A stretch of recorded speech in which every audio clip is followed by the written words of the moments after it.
धनगर समाजाला आरक्षण मिळावे या मागणीसाठी दीपक बोराडे यांनी मुंबईच्या आझाद मैदानावर अमरण उपोषणाचे हत्यार उपसले आहे।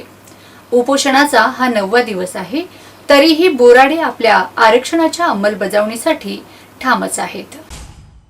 सरकारची भूमिका सरकारकडून ठोस आश्वासनाऐवजी आंदोलनाला परवानगी नाकारणे आणि पोलीस कारवाईचा प्रयत्न सुरू असल्याने आंदोलक आक्रमक झाले आहेत। सद्यस्थिती उपोषणामुळे बोराडेंची प्रकृती खालावत असून सरकारने तातडीने बैठक घेऊन निर्णय न घेतल्यास आंदोलन तीव्र करण्याचा इशारा देण्यात आलाय। धनगर समाजाला एसटी प्रवर्गातून आरक्षण मिळावे ही मुख्य मागणी आहे। दीपक बोराडे यांनी महाराष्ट्राला आवाहन केलं आहे, गावातून मुंबईला या, तुम्ही मुंबई जाम करा। यात खूपच संख्येने समाज बांधव उपस्थित होते व काही बांधव अजूनही येत आहेत। सुदाम भामरे, मालपूर प्रतिनिधी। महामानव डॉक्टर बाबासाहेब आंबेडकरांनी संविधानामध्ये धनगर समाजाला एसटी आरक्षणाची तरतूद केलेली आहे। फक्त आम्हाला एवढीच या सरकारला विनंती करायची की त्याची फक्त अंमलबजावणी करा। आणि आता आम्हाला या ठिकाणी आयोग किंवा दुसरी कमिटी की आता काही नको, आता ठोस आम्हाला या ठिकाणी धनगर समाजाच्या मुलाबाळांच्या भविष्यासाठी जे अमृतरूपी एसटीचं सर्टिफिकेट आहे ते आपण तात्काळ आम्हाला द्यावं।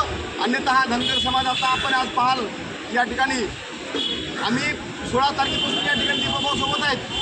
17 तारखेला जो मराठवाड्यामध्ये मुक्तीसंग्राम सुरू केला एसटी आरक्षणाचा, त्याचा शेवट आता कुठेतरी गोड होण्याच्या मार्गावर आहे। या ठिकाणी दीपकभाऊची तब्येत काल प्रचंड खालावली होती। आम्ही त्यांना बळजबरीनं अक्षरशः बळजबरी करावी लागली, त्यांना एक सलाईन लावावं लागली। तेव्हा थोडं बरं वाटलं, पण त्यांनी लगेच सलाईन काढून टाकली। दीपकभाऊन मला सांगा, आज आपण सगळे नाश्ता केला का इथं? काही केला, काही नाही केला, बरोबर आहे। पण सकाळी नाश्ता केला आणि दुपारी नाही केला तर आपण चिडचिड करतो का नाही? हो की नाही सांगा?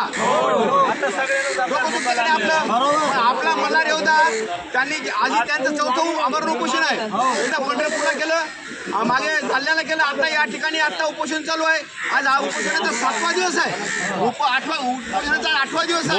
बोलू नका कोणी माणसाच्या पोटामध्ये अन्नाचा कण नाही, हा माणूस काय स्वतःच्या कुटुंबासाठी झगडत आहे का? नवे त्या महाराष्ट्रातील तमाम मुलाबाळांचं भविष्य ज्याच्यामध्ये अमृतरूपी असं एसटीचं सर्टिफिकेट आहे, ते सर्टिफिकेट मिळावं यासाठी दीपक भाऊ यांचं अख्खं, मला तर काल आमच्या डोळ्यात अश्रू आले, त्यांचं कुटुंब या ठिकाणी आलं, ते सुद्धा भावनावित झालं। आम्ही या ठिकाणी काल आमचे पत्रकार बांधवांनी बऱ्याच ठिकाणी कळत दिलं